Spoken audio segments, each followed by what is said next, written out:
I hope कि ये cake देखकर बहुत से लोगों को अपना बचपन याद आया होगा, क्योंकि बचपन में ये केक हम लोग बहुत खाते थे और बच्चों की भी डिमांड थी फ्रूट केक खाने की।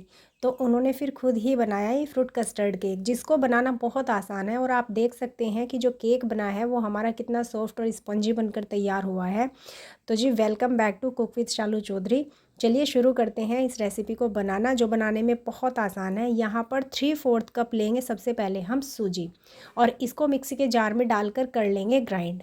अगर आप कप की जगह किसी ग्लास या कटोरी से बना रहे हैं तो उसका भी सेम मेज़रमेंट आपको लेना है, यानी 3/4 गिलास या 3/4 कटोरी ही हमें सूजी लेनी है। सूजी मोटी या बारीक कोई भी आप ले सकते हैं, लेकिन एक बार ग्राइंड ज़रूर कर लीजिए। और ग्राइंड कर लिए हमने सूजी। अब हम लेंगे एक दूसरा बाउल, जिसमें हम लेंगे 1/4 कप कुकिंग ऑयल। यहाँ पर आप कोई भी कुकिंग ऑयल ले सकते हैं सिवाय मस्टर्ड ऑयल के। और 1/3 कप लेंगे इसमें हम दही, जो कि नॉर्मल टेम्परेचर पर रखी हुई फ्रेश दही है, खट्टी दही का बिल्कुल भी यूज़ नहीं करना। और इन दोनों को एक साथ हमें मिक्स कर लेना है। बस ध्यान रखना है कि फेंटते हुए ना एक ही डायरेक्शन में हमें चलाना है।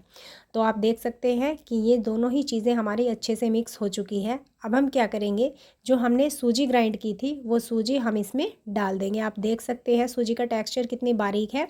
इसी तरह की सूजी हमें यहाँ पर यूज़ करनी है। और जो हमने तेल और दही का एक मिक्सचर तैयार किया है, इसमें हम इस सूजी को डाल देंगे। साथ ही यहाँ पर अब हम डालेंगे शुगर पाउडर। तो जी चीनी को पीसकर वो मैंने घर पे ही तैयार किया हुआ है शुगर पाउडर। ये हमें लेना है 1/3 कप, यानी जितनी हमें दही लेनी है उतनी ही हमें शुगर पाउडर का यूज़ करना है। और ये सारी चीज़ें अब हमें अच्छे से यहाँ पर मिक्स कर लेनी है। बस यही ध्यान रखना है, चाहे आप इसको चम्मच से मिक्स करें या फिर विस्कर से। बस ध्यान रखना है कि एक ही डायरेक्शन में और हल्के हाथ से हमें ये सारी चीज़ें मिक्स करनी होती है। तो सारी चीज़ें मिक्स करने के बाद जो हमारा मिक्सचर बना है वो कुछ इस तरह की कंसिस्टेंसी का बना है। आप देख सकते हैं ये काफ़ी थिक बना है। अब हम क्या करेंगे, इसको हमें ढककर रख देना है लगभग 30 मिनट के लिए, जिससे जो हमारी सूजी के कण हैं ना वो अच्छे से फूल जाएं। तो जी जब तक हमारी सूजी फूलती है तब तक हम क्या करेंगे, जिस टिन या कटोरे में हमें केक बनाना है उसमें हम थोड़ी सी ना चिकनाई इस तरीके से लगा लेंगे। इसके बाद इसके ऊपर आप या तो मैदा डस्ट कर सकते हैं या फिर इसमें बटर पेपर लगा सकते हैं, चॉइस आपकी है। बस हमें ध्यान रखना है कि जिस कटोरे या भगोने में हम केक बनाएंगे वो सिलेंडर शेप का इस तरीके का होना चाहिए, जैसे कि हमारा ये मोल्ड है। मोल्ड हमारा तैयार हो चुका है और थोड़ी सी ग्रीसिंग हमें बटर पेपर के ऊपर भी इस तरीके से कर लेनी है। तो जी ये काम हमारा हो चुका है। अब हम क्या करते हैं, तवे के ऊपर हमें केक बनाना है, तो अब हम तवे को भी रख देते हैं और गैस कर देते हैं सिम आंच पर। तब तक हमारा तवा भी सही टेम्परेचर पर आ जाएगा जितना कि हमें चाहिए। तो यहाँ पर तवा मैंने रख दिया है, ये देखिए। और अब हम देखते हैं अपने मिक्सचर को, जो कि काफ़ी थिक हो गया है फूलकर, क्योंकि सूजी को अगर हम रख दें तो वो जितना भी पानी होता है उसको अच्छे से अब्जॉर्ब कर लेती है और हार्ड हो जाती है। तो आप देख सकते हैं कि ये जो हमारा बैटर था वो कितना हार्ड हो गया है। अब हम यहाँ पर इसमें थोड़े से ड्राई इंग्रेडिएंट्स और मिलाएंगे, जिसके लिए बाउल के ऊपर रखेंगे फिर से हम छलनी। और 1/4 कप हम यहाँ पर लेंगे कस्टर्ड पाउडर, जो नॉर्मल कस्टर्ड पाउडर होता है ना जिसकी हम आइसक्रीम बनाते हैं वही। और 3/4 चम्मच हम लेंगे बेकिंग पाउडर। और 1/4 चम्मच हम यहाँ पर लेंगे खाने का सोडा, ये देखिए। और साथ ही इसमें अब हम डालेंगे 1 पिंच नमक, जो इसके स्वाद को बैलेंस करेगा। और ये सारी चीज़ें हमें अच्छे से छान लेनी है। और एक बार फिर से ये सारे इंग्रेडिएंट्स हमें एक साथ मिक्स कर लेने हैं। तो यहाँ पर ये सारे इंग्रेडिएंट्स फिर से हमने एक बार मिक्स कर लिए हैं, लेकिन ये काफ़ी थिक है तो यहाँ पे हमें लिक्विड कुछ ना कुछ इसमें डालना पड़ेगा, जो कि हम डालेंगे दूध।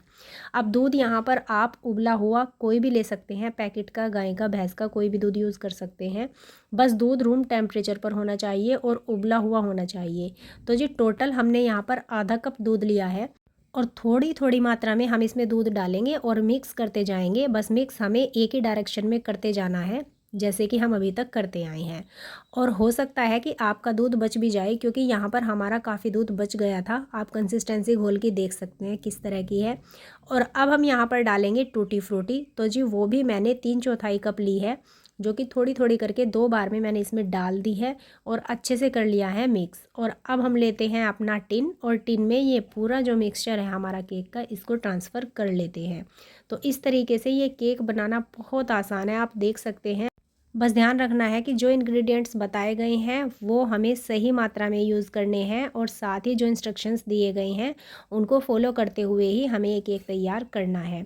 तो इस तरीके से आप देख सकते हैं केक का पूरा घोल हमने टिन में डाल लिया और इसको 3 से 4 बार इस तरीके से टैप करेंगे ताकि इसके एयर बबल्स निकल जाएँ।